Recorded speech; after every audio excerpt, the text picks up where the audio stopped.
There are many versions of hell. The Muslims believe that there are 7 different layers where the sinners will be punished according to their sins. The Buddhists believe that karma has 15 different ways of torturing those who have sinned. And the Christians believe that there's a place where you will burn eternally for your sins. Now, all of these versions of hell have something in common.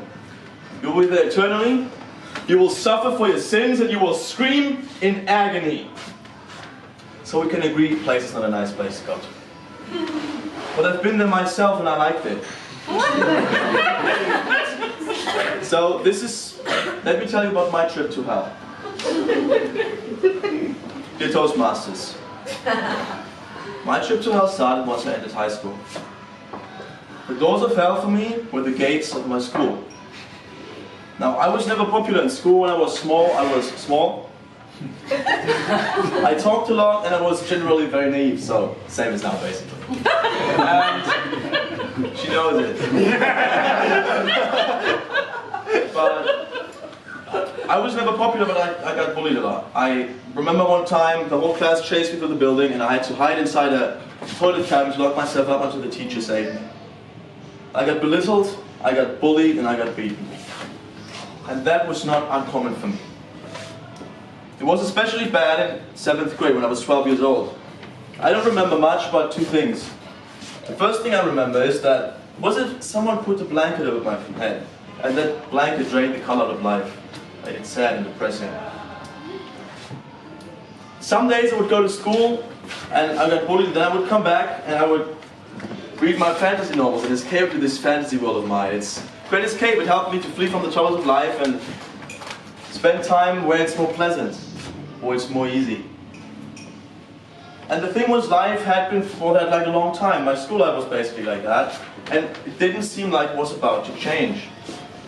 And the second thing I remember was, if life had always stayed this way, and would never change, always is depressing and hopeless, what is the point in living?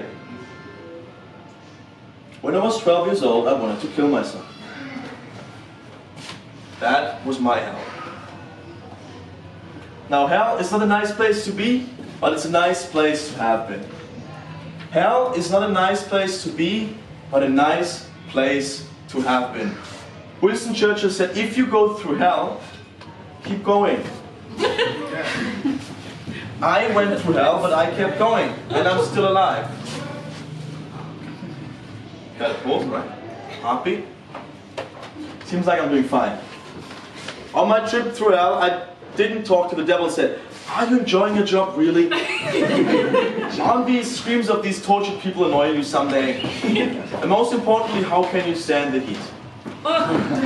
The name of the devil is Dave. He's a very nice guy. And do you know why the devil has red skin? He forgot to turn on his sunscreen. He's annoyed every single day, and he's there eternally, so that's pretty bad. But my hell wasn't that. My hell was more real. And some of you in this room are probably going through your own personal hell. Depression, disaster, or doubts. And you're asking me, you're demanding to know how I dare claim that hell is a nice place to be. Simple.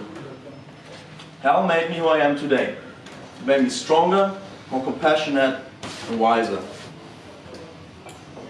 If I had to do it again, I would do it in a heartbeat.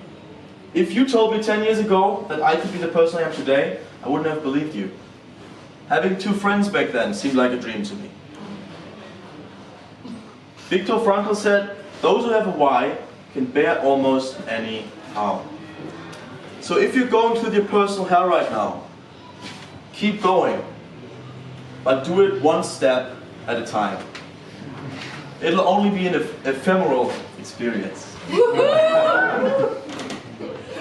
But the person you want to be, the goals you want to reach, and the life you want to live, it's just on the other side. And I'll wait there for you. Once you arrive, we're going to have a beer.